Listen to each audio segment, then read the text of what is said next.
नमस्कार मित्रांनो, खूप खूप स्वागत आजच्या एका नवीन व्लॉगमध्ये। मी ओमकार राजूरकर आणि समोर जी गाडी तुम्ही पाहताय ती आहे MG ॲस्टर। आणि या गाडीविषयी एक स्पेशल गोष्ट म्हणजे ही जी गाडी तुम्ही पाहताय ही आहे ॲस्टरचं बेस मॉडेल, जे की स्प्रिंट म्हणून येतं।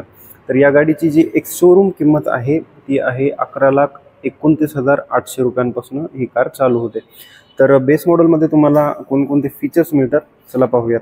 तर मित्रांनो, फ्रंटने यासारखा काहीचा लुक जो आहे तो या कारचा आपल्याला पाहायला मिळतो।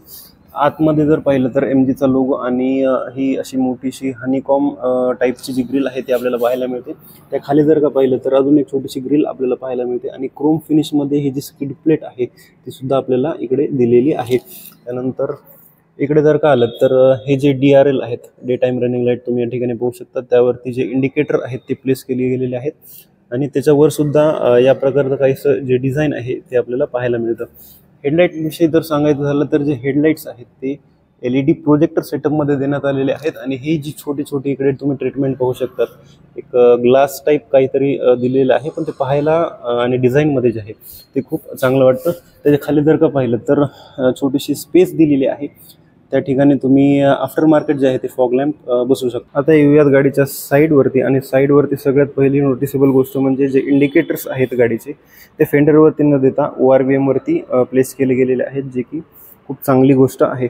त्यानंतर व्हील बद्दल जर का सांगायचं झालं तर या गाडीमध्ये सीएट सिक्युअर ड्राईव्हचे जे टायर्स आहेत ते लावलेले आहेत आणि 215/60 R16चे जे स्टील रिम्स आहेत ते तुम्हाला मिळतात।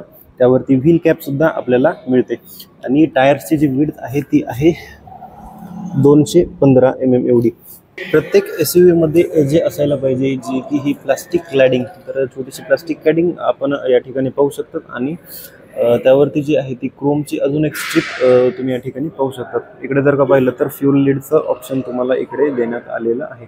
साईडला जर का पाहिलं, अजून एक गोष्ट म्हणजे बेस मॉडेलमध्ये तुम्हाला ड्युअल टोनमध्ये जे हँडल आहे ते या ठिकाणी आपल्याला पाहायला मिळतं आणि हे पाहण्यासाठी एक थोडंसं प्रीमियम साईडवरती जे आहे ते आपल्याला दिसतं। त्यानंतर रिअर साईडवरती जर का आपण आलो, रिअर साईडने काहीसं या प्रकारचं जे डिझाईन आहे ते आपल्याला पाहायला मिळतं। इकडे जर का पाहिलं तर शार्क फिन अँटिना तुम्हाला या ठिकाणी मिळतो, स्टॉप लॅम्प जो आहे तो या ठिकाणी मिळतो आणि रिअर ग्लासवरती जे डिफॉगर आहे ते सुद्धा आपल्याला पाहायला मिळतं। तसंच रिअर वायपर आपल्याला इकडे पाहायला मिळतं। मध्यभागी जर पाहिलं तर MGचा लोगो आहे आणि लोगोची एक विशेष गोष्ट म्हणजे याला जर तुम्ही असं फ्लिप कराल तर ही जी डिक्की आहे ती सुद्धा तुमची ओपन होऊन जाते। त्यानंतर MGच्या खाली जे आहे ॲस्टरची बॅजिंग आहे, इकडे ZSची जी बॅजिंग आहे ती आपल्याला दिलेली आहे आणि इकडं जे इंडिकेटर तुम्ही पाहू शकता, हा जो आहे रिव्हर्स लाईट तुम्ही या ठिकाणी पाहू शकता आणि त्यानंतर हे जे C शेपमध्ये टेल लाईट्स आहेत ते सुद्धा या ठिकाणी दिले गेलेले आहेत। त्यानंतर जे 3 पार्किंग सेन्सर्स आहेत ते आपल्याला या ठिकाणी मिळतात। ही जी तुम्ही जागा पाहताय ना, हे टोईंग हुकसाठी दिलेली जागा आहे आणि त्या खाली आपल्याला मिळतात मित्रांनो रिफ्लेक्टर्स, जे की नाईटच्या वेळेला खूप कामाला येतात आणि एक्झॉस्ट टाईपचं काहीतरी डिझाईन दिलेलं आहे, पण हे फंक्शनल नाही आणि हे दोन्ही साईडला आहे, इकडे पण आहे आणि तिकडे पण तुम्ही पाहू शकतात। आणि जर एक्झॉस्ट पाहायचं झालं गाडीचं तर या ठिकाणी हे या ठिकाणी जे एक्झॉस्ट आहे ते तुम्ही पाहू शकतात। आता जाऊयात मित्रांनो गाडीच्या आतमध्ये आणि पाहूयात की आपल्याला गाडीच्या आतमध्ये काय काय मिळतं। या प्रकारचं काहीसं मित्रांनो फ्रंट डोअर जे आहे ते आपल्याला पाहायला मिळतं आणि एक ही जी डिझाईन आहे ना क्रोम फिनिशमध्ये दिलेली ही पाहण्यासाठी खूप चांगली दिसते। त्यानंतर या डोअरवरती आपल्याला 4 पॉवर विंडोचे कंट्रोल्स मिळतात। त्याचसोबत इकडं विंडोज लॉक अनलॉकचा ऑप्शन आहे। क्रोम फिनिशमध्ये आपल्याला जे डोअर हँडल आहे ते इकडे पाहायला मिळतं। त्यानंतर लॉक अनलॉकचं बटन आपल्याला इकडे दिलेलं आहे। त्यानंतर ORVMचे जे इलेक्ट्रॉनिकली ॲडजस्टेबल करण्यासाठी जे कंट्रोल्स आहेत ते तुम्ही इकडे पाहू शकतात।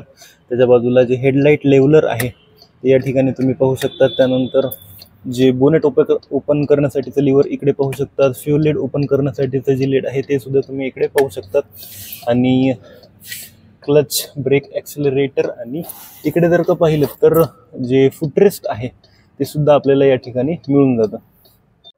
ड्रायव्हर सीट जर का पाहिले मित्रांनो तर 4 वे ॲडजस्टेबल आहे। एक लिव्हर तुम्हाला हाईट ॲडजस्ट करण्यासाठी मिळतं आणि दुसरं जे आहे ते तुम्हाला हा जो रिअर रिक्लाइन आहे तो ॲडजस्ट करण्यासाठी या ठिकाणी मिळून जातो। त्यानंतर सीट जर का पाहाल तर फॅब्रिक टाईपच्या सीट्स ज्या आहेत त्या तुम्हाला या ठिकाणी दिसतात आणि जो थाय सपोर्ट आहे ना हा थोडासा असा एक्सटेंड केलेला आहे, त्यामुळे लॉंग जर्नीवरती जाताना तुम्हाला कम्फर्ट खूप चांगला या ठिकाणी मिळून जाईल. त्यानंतर मित्रांनो या टाईपचं काहीसं जे स्टेअरिंग आहे D cut flat bottom steering आपण ज्याला म्हणतो त्या टाईपचं आपल्याला स्टेअरिंग मिळतं. त्यानंतर MGचा लोगो इकडे आहे, राऊंडमध्ये आपल्याला क्रोम फिनिश जी आहे ती दिलेली आहे. स्टेअरिंग माउंटेड कंट्रोल सुद्धा तुम्हाला या ठिकाणी बेस मॉडेलमध्ये मिळतात आणि ही जी ग्रिप आहे हँडलला स्टेअरिंगला पकडण्यासाठी ती सुद्धा चांगली या ठिकाणी मी म्हणेल. त्यानंतर या टाईपचं सेमी डिजिटल जे इन्स्ट्रुमेंट क्लस्टर आहे ते तुम्ही या ठिकाणी पाहू शकता. डावीकडे जे आहे ते स्पीडोमीटर दिलेलं आहे आणि उजवीकडे तुम्हाला टॅकोमीटर दिले ज्याला आपण RPM मीटर असं म्हणतो. इन्स्ट्रुमेंट क्लस्टरच्या मध्यभागी जर का पाहायचं झालं तर एक छोटासा डिस्प्ले आपल्याला या ठिकाणी मिळतो आणि त्याला ॲडजस्ट करण्यासाठी किंवा त्याला चेंज करण्यासाठी स्टेअरिंग माउंटेड कंट्रोल तुम्हाला या ठिकाणी मिळून जातात. बेस मॉडेल असून देखील जे सॉफ्ट टच मटेरियल आहे ते तुम्हाला डॅशबोर्डवरती मिळतं आणि त्याचसोबत डॅशबोर्डच्या खाली सुद्धा इकडे तुम्हाला जे आहे ते सॉफ्ट टच मटेरियल मिळून जातं. त्यानंतर AC व्हेंट्सची डिझाईन मिडलमध्ये या प्रकारची आहे आणि बाजूला जर का पाहिलं तर गोल जे आहे ती या प्रकारची डिझाईन तुम्हाला या ठिकाणी मिळते. आणि बेस मॉडेलमध्ये सुद्धा तुम्हाला जी टच स्क्रीन इन्फोटेनमेंट सिस्टीम आहे ते या ठिकाणी मिळतं. त्यामध्ये तुम्हाला FM ऑडिओ म्युझिक या प्रकारचे ऑप्शन्स जे आहेत ते तुम्ही पाहू शकतात.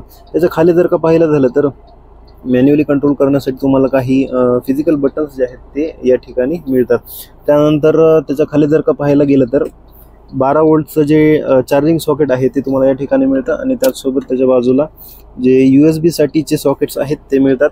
त्यानंतर इकडे जे आहे ट्रॅक्शन कंट्रोल ऑन ऑफ करण्यासाठी तुम्हाला बटन मिळतं आणि इकडे हिल होल्ड असिस्टचं एक बटन आहे.